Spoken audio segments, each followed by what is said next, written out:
अध्याय आनुवांशिकता एवं जैव विकास के आज तीसरे भाग को प्रारंभ करने से पहले हम देख लेते हैं आज हम किन मुख्य शिक्षण बिंदुओं पर चर्चा करेंगे। सबसे पहले हम बात करेंगे जैव विकास की परिभाषा की और उसके बाद उसके प्रमाण। फिर हम शुरू करेंगे जैव विकास के सिद्धांत, जिसमें हम लेमार्कवाद और डार्विनवाद पर चर्चा करेंगे और अंत में आज हम पढ़ेंगे जाति उद्भव की परिभाषा और उससे संबंधित कारक। तो आइए पाठ का ये भाग प्रारंभ करते हैं। जैव विकास एक क्रमिक परिवर्तन है, बहुत धीमी गति से होने वाला क्रमिक परिवर्तन है, जिसके फलस्वरूप जो पूर्व काल के सरल और जो हमारे हम कहते हैं निम्न कोटि के जीव थे, उनसे आज के जटिल और उच्च कोटि के संरचना वाले जीवों का क्या हुआ है, निर्माण। तो वही लिखा है यहाँ, सरल संरचना वाले जीवों से आधुनिक जटिल जीवों के क्रमिक विकास को जैव विकास कहते हैं। अब हम देखते हैं जैव विकास के प्रमाण की। हमारे पास जैव विकास के कौन कौन से प्रमाण हैं। सबसे पहले हम इसमें बात करेंगे समजात अंग, फिर समरूप अंग, फिर अवशेषी अंग और फिर अंत में जीवाश्म। सबसे पहले देख लेते हैं ये समजात अंग क्या होते हैं।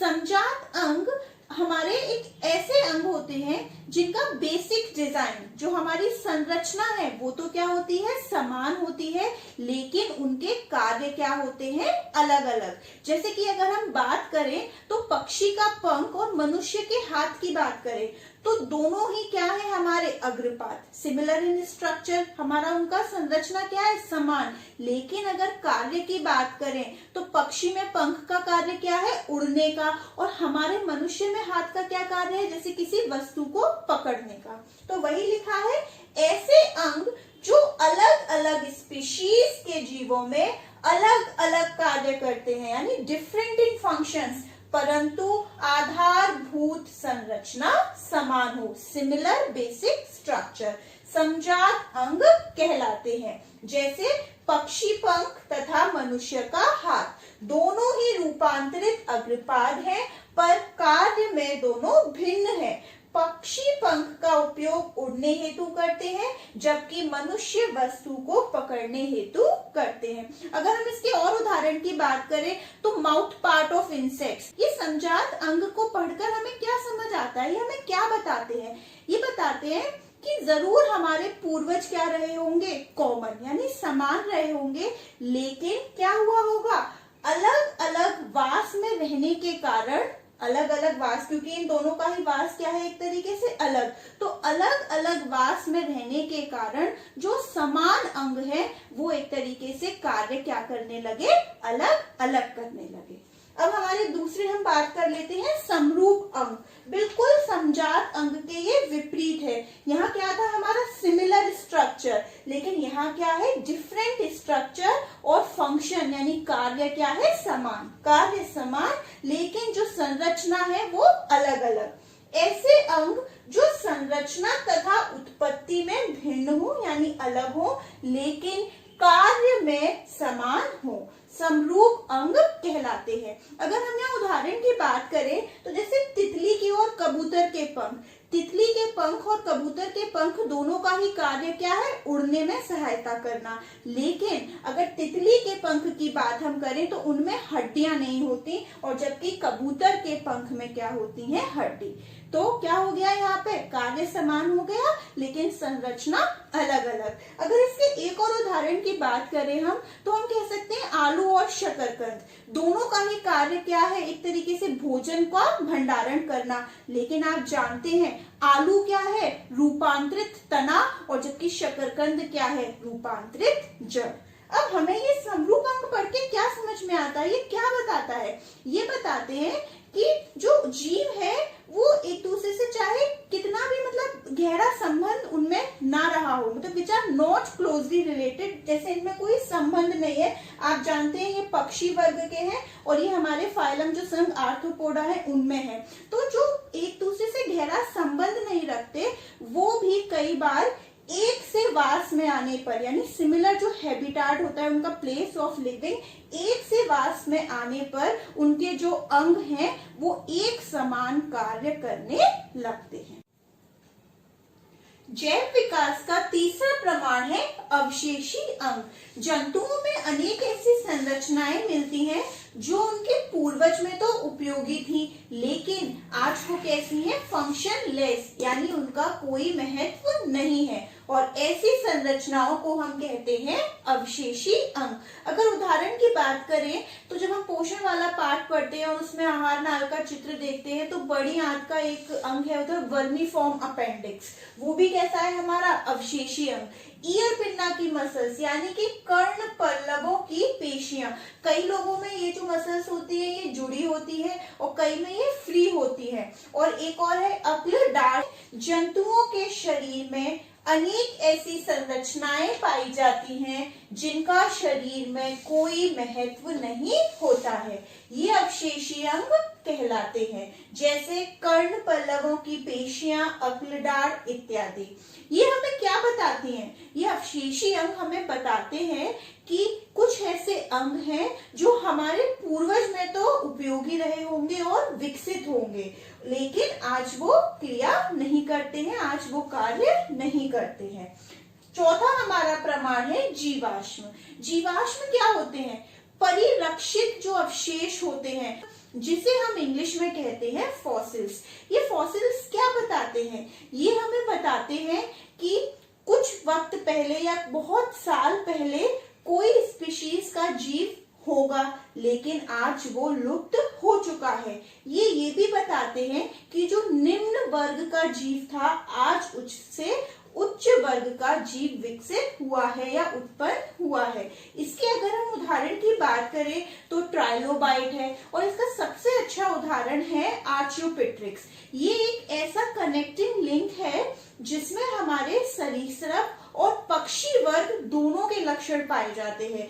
सरीसृप का तो इसमें ये लक्षण है कि इसकी शरीर की जो काया है बिल्कुल छिपकली की तरह है, पूंछदार। और अगर हम पक्षी वर्ग का इसमें लक्षण देखें तो इसकी चोंच है, और इससे हमें पता चलता है कि जो पक्षी वर्ग है वो सरीसृप वर्ग से मतलब विकसित हुआ होगा। तो वही पढ़ लेते हैं जीवाश्म।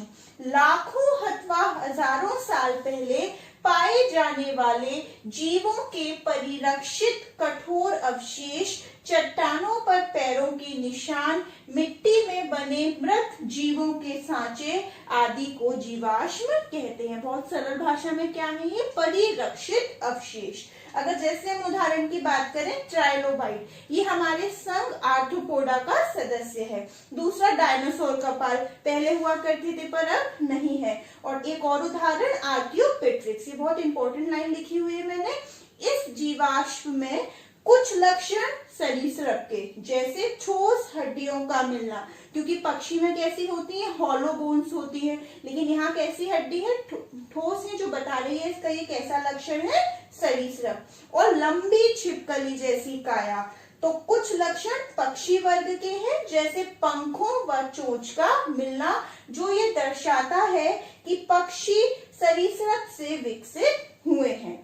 नेक्स्ट है हमारा जीवाश्म जैव विकास के बारे में निम्न बातें दर्शाते हैं। ये आपके एनसीईआरटी का भी क्वेश्चन है कि जीवाश्म क्या दर्शाते हैं। तो पहला पॉइंट, जैसा कि मैं बता चुकी हूँ, ऐसी कौन सी स्पीशीज है जो कभी तो जीवित थी परंतु अब लुप्त हो चुकी है। जैसे ये पता चल रहा है कि डायनासोर पहले हुआ करते होंगे लेकिन आज पूरी तरीके से लुप्त हो चुके हैं। दूसरा हमें जीवाश्म क्या बताते हैं? जीवाश्म बताते हैं कि आज का जीव निम्न वर्ग के जीव से ही विकसित हुआ है। और तीसरा हमें ये बताते हैं, इससे पता चलता है कि पृथ्वी की सतह के निकट पाए जाने वाले जीवाश्म गहरे स्तर पर पाए गए जीवाश्मों की अपेक्षा अधिक नए हैं। जैसा कि जीवाश्मों को हम कैसे निकालते हैं? पृथ्वी के अंदर खुदाई करके अलग अलग स्तर पर मिलते हैं। जो जितना ऊपर मिलेगा, अब वो तो अपने आप ही अंडरस्टूड है कि वो जीवाश्म उतना नया होगा, और जो ज्यादा गहराई पर होगा वो समझ में आएगा कि वो जीवाश्म उससे अपेक्षा में बहुत ज्यादा पुराना है। हम जीवाश्मों की आयु का भी हम पता लगा सकते हैं। पत्थर होता है ना जिसपे है एक तरीके से अवशेष, उसकी आयु से हम जीवाश्म की आयु का पता लगा सकते हैं। इसके लिए रेडियोधर्मी पदार्थ की सहायता ली जाती है। इसमें एक टेक्निक आती है हमारी कार्बन डेटिंग। हमारा नेक्स्ट टॉपिक है जैव विकास के सिद्धांत। इसमें हम दो सिद्धांत पढ़ेंगे, एक लेमार्कवाद और एक डार्विनवाद। सबसे पहले हम बात कर लेते हैं लेमार्कवाद। लेमार्क का पूरा नाम था जीन बैप्टिस्ट डी लेमार्क। इन्होंने अपनी पुस्तक फिलोसफी जूलॉजिक में अपने सिद्धांत को 1819 सन में प्रकाशित किया और उन्होंने 4 मुख्य बिंदु दी। सबसे पहले उन्होंने कहा वातावरण का प्रभाव। किसी भी जीव की वृद्धि और विकास में वातावरण का बहुत ज्यादा प्रभाव पड़ता है। दूसरा उन्होंने कहा अनुकूलन की प्रवृत्ति, यानी हर जीव में वातावरण के साथ अनुकूल स्थिति में एडजस्ट करने की क्या होती है, उसमें अनुकूलता उत्पन्न करने की क्षमता होती है। तीसरा इन्होंने कहा अंगों का उपयोग और अनुपयोग। इनका कहना था कि अगर कोई जीव किसी अंग का ज्यादा प्रयोग करेगा तो वो और विकसित हो जाएगा, और किसी अंग को कम उपयोग में लाएगा तो वो धीरे धीरे नष्ट हो जाएगा और अंत में वो विलुप्त हो जाएगा। अपनी इस बात को उन्होंने सिद्ध करने के लिए उदाहरण दिया कि जो सर्प होते हैं पहले उनकी टांगे हुआ करती थी, लेकिन जैसा कि हम जानते हैं सर्पों की आकृति बड़ी होती है और उन्हें रेंग कर चलना होता है और बिल में जाना होता है। इन सभी क्रियाओं में जो उनकी टांग थी वो थोड़ा उनको मुश्किल पैदा करती थी, तो ऐसा करने से वो उसको कम उपयोग में लाते थे अपनी टांगों को। तो धीरे धीरे क्या हुआ, वो टांग विलुप्त होती चली गई और आज जो हम सर्पों को देखते हैं उनमें टांग नहीं होती। और चौथा इन्होंने पॉइंट दिया था उपार्जित लक्षणों की वंशागति। चाहे वातावरण के प्रभाव से कोई लक्षण उत्पन्न हुए हो, चाहे अंगों के उपयोग और अनुपयोग से कोई लक्षण उत्पन्न हुए हो, ये सभी लक्षण एक पीढ़ी से दूसरी पीढ़ी में जाते हैं। ये इनका लेमार्क का कहना था। यहाँ पर इन्होंने एक जिराफ का उदाहरण भी दिया। इनका कहना था कि पहले जिराफ की जो आगे की टांगे होती हैं और जो गर्दन होती है वो ऊंची नहीं हुआ करती थी। आज के जिराफ जो हमें अफ्रीका के रेगिस्तान में मिलते हैं उनकी आगे की टांग ऊंची और गर्दन भी काफी ऊंची है। ये कहते हैं कि एक बार क्या हुआ कि वहां पे वातावरण में बहुत ज्यादा शुष्क मतलब एटमॉस्फेयर हो गया, जिसके कारण क्या हुआ कि जो घास वगैरह थी वो सारी नष्ट हो गई। अब केवल वहां पर क्या बचे थे, बहुत ऊंचे ऊंचे वृक्ष। अब उन जिराफों को क्या करना पड़ा, अपने भोजन के लिए उन पत्तियों तक पहुंचने के लिए वो अपनी टांगों को उचकाने लगी। वातावरण में प्रभाव हुआ और उससे वो क्या करने लगे, एक अंग जो अपना आगे वाली टांग थी उसको उचकाते, उसका ज्यादा उपयोग करने लगे, तो वो विकसित होके आज कैसा हो गया, लंबा हो गया। तो इन्होंने कहा जिराफ के जो टांग और जो गर्दन है वो लंबी इसी कारण है कि उन्होंने उस अंग का ज्यादा से ज्यादा प्रयोग किया। लेकिन इनकी आलोचना भी हुई। इनकी आलोचना वीजमान नामक वैज्ञानिक ने की। जैसा कि इन्होंने कहा कि जितने भी उपार्जित लक्षण होंगे, उपार्जित यानी जो वातावरण में हमने ग्रहण किए हैं, वो लक्षण एक पीढ़ी से दूसरी पीढ़ी में जाएंगे। लेकिन वीजमान ने लगभग 80 पीढ़ियों तक चूहों की पूंछ को काटा, लेकिन फिर भी उन्हें उनकी जो संतान उत्पन्न हुई उसमें उन्हें बिना पूंछ वाला चूहा प्राप्त नहीं हुआ। लेकिन ये तो इन्होंने तो बिल्कुल उल्टा कहा था ना, लेमार्क ने तो सारे लक्षण क्या होते हैं, वंशानुगत होते हैं, एक पीढ़ी से दूसरी पीढ़ी जाते हैं। अगर ऐसा था फिर तो उनको कैसा चूहा मिलना चाहिए था, बिना पूंछ वाला। लेकिन ऐसा नहीं हुआ, तो इस हमारे सिद्धांत में ये कुछ कमियां रह गई। अब हम बात करते हैं डार्विनवाद। इस सिद्धांत को दिया चार्ल्स डार्विन ने 1859 सन में, और जिस पुस्तक में उन्होंने इस सिद्धांत को प्रकाशित किया उस पुस्तक का नाम था प्राकृतिक वर्ण द्वारा जाति का विकास। इसकी भी कुछ विशेषताएं हैं इस सिद्धांत की। इन्होंने कहा सबसे पहली बिंदु, जीवों में संतानोत्पत्ति की प्रचुर क्षमता, यानी हर जीव में जनन करके अपनी जैसी संतान को उत्पन्न करने की क्षमता बहुत अधिक होती है, जिससे कि इस पृथ्वी पर उसकी संख्या बढ़ सके और निरंतरता बनी रहे। दूसरा इन्होंने कहा जीवन संघर्ष।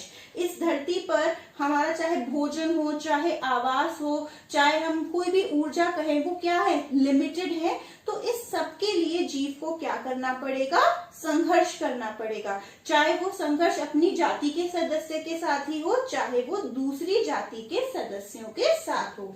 तीसरा इन्होंने कहा समर्थ का प्राकृतिक वर्ण, जो संघर्ष कर कर जीत जाएगा उसको प्रकृति एक तरीके से यहाँ रहने का मौका देगी, वरना क्या होगा, अगर वो इस वातावरण के साथ अनुकूलता स्थापित नहीं कर पाया, खुद को नहीं ढाल पाया और संघर्ष में हार गया, तो प्रकृति उसको क्या कर देगी, एक तरीके से ठुकरा देगी, नष्ट कर देगी।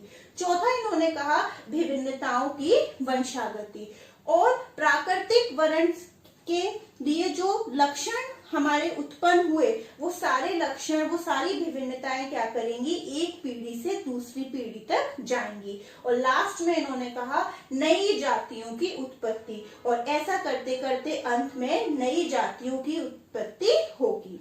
जिस तरीके से यहाँ पर जो जिराफ का एग्जाम्पल हमारे लेमार्क ने दिया, उन्होंने क्या कहा था कि जो हमारा जो जिराफ की गर्दन ऊंची हुई है वो अंग के उपयोग की वजह से हुई है, लेकिन डार्विन ने ऐसा नहीं कहा। डार्विन ने कहा कि वातावरण में ऊंची और छोटी गर्दन दोनों वाले जिराफ पाए जाते थे, लेकिन उन प्रतिकूल परिस्थितियों में संघर्ष करके जीवित कौन रहे, जो ऊंची गर्दन वाले थे, उनको अधिक उपयोगी पाया गया, इसलिए प्रकृति ने उनका चयन किया और उनकी जो संख्या थी वो फिर बाद में बढ़ती चली गई, और जो छोटी गर्दन वाले जिराफ थे वो एक तरीके से विलुप्त हो गए।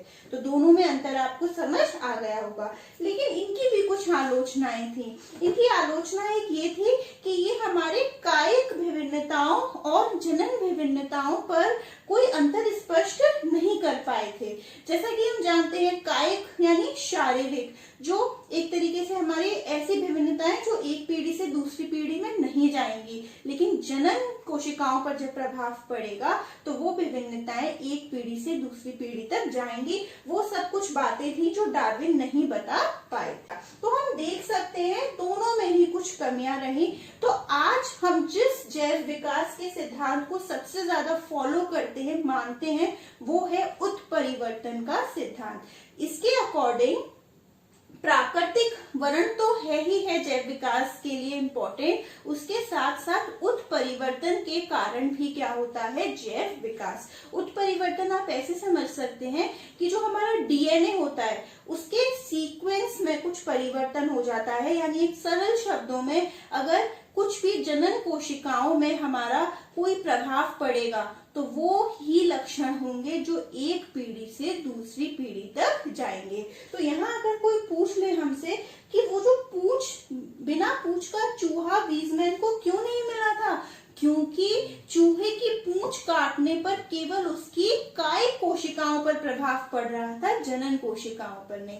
इसीलिए ये जो लक्षण था एक पीढ़ी से दूसरी पीढ़ी में नहीं जा रहा था। तो हम उत्परिवर्तन का सिद्धांत यही कहता है केवल वही लक्षण एक पीढ़ी से दूसरी पीढ़ी में जाते हैं जिनमें हमारी जनन कोशिकाओं के डीएनए पर प्रभाव पड़ता है। जाति उद्भव यानी कि जाति निर्माण की प्रक्रिया को हम क्या कहते हैं, जाति उद्भव।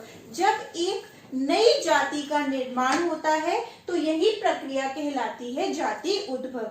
आपने क्लास 9th में जाति की परिभाषा पढ़ी होगी कि जाति एक समष्टि का ऐसा समूह है, समष्टि यानी पॉपुलेशन का समूह है, जहां रहने वाले जीव आपस में जनन करके, लैंगिक जनन करके अपनी जैसे संतानों की उत्पत्ति करने में सक्षम होते हैं। इसी से रिलेटेड आपके एनसीईआरटी का एक क्वेश्चन है कि हम सब आकार में, रंग रूप में, आकृति में इतने अलग अलग दिखते हैं, उसके बाद भी एक ही स्पीशीज होमो सेपियंस के सदस्य कहलाते हैं। क्यों? तो क्यों कहलाते हैं? क्योंकि हमारी जो स्पीशीज है उसके जो सदस्य हैं वो आपस में लैंगिक जनन कर सकते हैं और संतान उत्पन्न कर सकते हैं। तो वही लिखा है यहाँ, एक नई जाति के निर्माण की प्रक्रिया को जाति उद्भव या जाति निर्माण कहते हैं। नेक्स्ट पॉइंट, आकृति, आकार, रंग रूप में अत्यधिक भिन्न दिखाई पड़ने वाले मानव एक ही स्पीशीज, और क्या नाम है हमारी स्पीशीज का, होमो सेपियंस के सदस्य हैं। क्योंकि विविधताओं के बावजूद भी वे परस्पर सफल लैंगिक जनन करने में समर्थ हैं तथा संतान उत्पन्न कर सकते हैं। अब हम देख लेते हैं जाति निर्माण में कौन कौन से कारक हमारे सहायक होते हैं। नई स्पीशीज के उद्भव में सहायक कारक, तो सबसे पहला कारक कौन सा है? प्राकृतिक चयन। जैसा कि डार्विन बाद में हम पढ़ चुके हैं कि डार्विन ने प्राकृतिक चयन पर बहुत ज्यादा महत्वपूर्ण एम्फेसिस दिया है। उन्होंने क्या कहा था कि जो यहाँ पर संघर्ष करके जीत जाएगा या वातावरण के अनुसार खुद को ढाल लेगा, प्रकृति उसका चयन करेगी, उसको पृथ्वी पर जीने का मौका देगी, और जो ऐसा नहीं कर पाएगा उसको यहाँ से नष्ट कर देगी। तो वही है प्राकृतिक चयन। अगर हम इसको एक उदाहरण से समझें तो हम एक उदाहरण सुनते हैं। हम मानते हैं कि एक बीटल्स, जिसे हम भृंग कहते हैं, उनका एक छोटा सा समूह है और उस भृंग का जितनी भी बीटल्स हैं वहां पर उनका रंग कैसा है? हमारा नीला या फिर लाल, हम लाल मान लेते हैं। अब जब ये पत्तियों पर रहेंगी लाल बीटल्स, तो इनको जो कौवे होंगे वो आसानी से क्या करेंगे? देख लेंगे, और देख लेंगे तो उनको खा लेंगे। अगर ज्यादा कौवे उनको खाते जाएंगे तो उनकी जो जनसंख्या है वो कम होती चली जाएगी। तो हम मानते हैं ऐसा हुआ अचानक से कि लैंगिक जनन के फलस्वरूप एक दिन उनमें एक विविधता उत्पन्न हुई, और ये विविधता किसकी थी? रंग की। अब जो बीटल्स आए विविधता के बाद वो कैसे थे? हरे रंग के। अब आप ही सोचिए, हरे रंग के बीटल्स हरी पत्तियों पर बैठे हैं, तो अब तो कौवे उनको अच्छे से नहीं देख पाएंगे तो क्या होगा कि उनकी जनसंख्या में कमी नहीं आएगी, वो जीवित रह पाएंगे। तो यहाँ पर इस कारण क्या हुआ कि जो लाल बीटल्स की संख्या थी वो कम होती चली गई और हरे बीटल्स की संख्या बढ़ती चली गई। तो यहाँ पर क्या हुआ? प्राकृतिक चयन। किसके द्वारा? कौवे के द्वारा। तो वही लिखा है यहाँ, प्रकृति द्वारा लाभप्रद विविधताओं वाली समष्टि को सतत बनाए रखना प्राकृतिक चयन कहलाता है। वे लक्षण जो जीव की उत्तरजीविता के लिए लाभदायक होते हैं वे अगली पीढ़ी में चले जाते हैं। यहाँ पे जो रंग में परिवर्तन था वो उनकी स्पीशीज के लिए क्या था? उनके सदस्यों के लिए लाभदायक, और वो अगली पीढ़ी में चला गया। नेक्स्ट कारक है हमारा आनुवांशिक विचलन। इसे हम ऐसा समझते हैं, अभी इसी एग्जाम्पल को हम कंटिन्यू करते हैं। हमारी कौन से रंग की बीटल्स बच गई? हमारी कुछ तो लाल थी ही, और कौन सी बच गई? हमारी हरी। अब उन्होंने भी जनन किया, अब फिर से रंग परिवर्तन आया और कुछ बीटल्स हमारी कैसी आ गई? इस बार नीली जो बीटल्स थी उनकी संख्या थोड़ी कम थी, और जो लाल बीटल्स थी उनकी संख्या बहुत ज्यादा। अब अचानक से एक दिन जिस जंगल में ये बीटल्स रहती थी, जिन झाड़ियों पर रहती थी, वहां एकदम से एक हाथी आ जाता है और उन सारी झाड़ियों को रौंद डालता है। उनको रौंदने से क्या हुआ कि झाड़ियां नष्ट हो गई, और झाड़ियों के नष्ट होने के साथ साथ लगभग सारी जो बीटल्स थी वो भी मर गई, और केवल कौन सी बीटल्स बची? कुछ नीले रंग की। तो क्या हुआ? एक दुर्घटना के कारण जो समष्टि है उसमें इतना बड़ा परिवर्तन आ गया कि एक जो पूरा समूह था वो नष्ट हो गया। अब केवल कौन सी जो हमारी बीटल्स है किस रंग की बची है? नीले रंग की, और वो जनन करेंगी तो आगे अब कौन सी बीटल्स आएंगी? हमारी केवल नीले रंग की। मतलब जो हरे रंग की और जो हमारे लाल रंग की बीटल्स थी उनका एक तरीके से अस्तित्व ही खो गया। तो वही है आनुवांशिक विचलन। कभी कभी अचानक दुर्घटना के कारण किसी समष्टि के ज्यादातर जीव मर जाते हैं, जिस कारण समष्टि का रूप बदल जाता है। बिल्कुल रूप बदल गया ना, तथा संतति में केवल जीवित सदस्यों के लक्षण ही दिखाई देते हैं। तो किसके कौन से वाले लक्षण दिखाई देंगे? नीले वाले बीटल्स के लक्षण दिखाई देंगे। तीसरा हमारा कारक है उत्परिवर्तन। उत्परिवर्तन यानी डीएनए में कुछ परिवर्तन हो जाए, या तो उनके गुणसूत्रों की संख्या में परिवर्तन हो जाए, या डीएनए का जो एक सीक्वेंस होता है उसमें परिवर्तन हो जाए।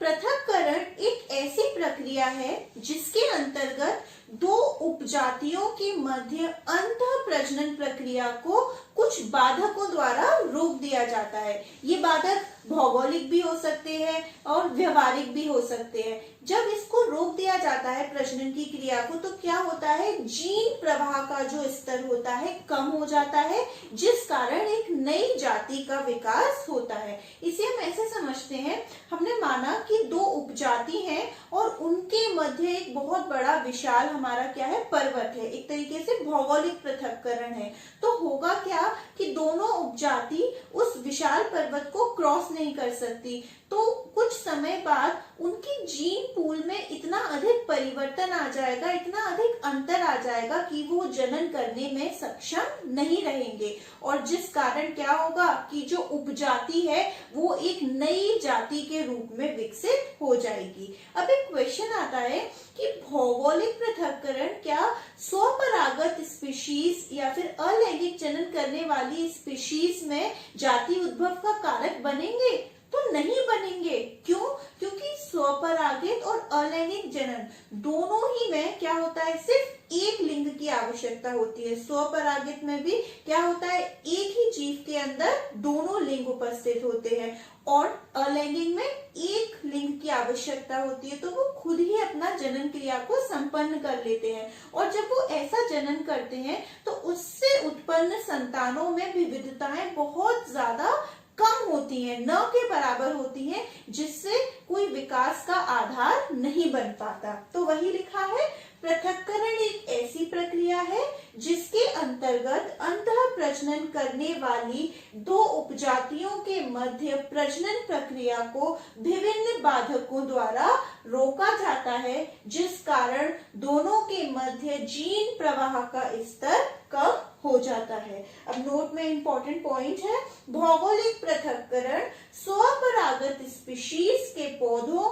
व अलैंगिक जनन करने वाले जीवों के जाति उद्भव का प्रमुख कारण नहीं हो सकता है, क्योंकि अलैंगिक जनन व स्वपरागत स्पीशीज द्वारा उत्पन्न संतति में परस्पर बहुत कम अंतर होता है।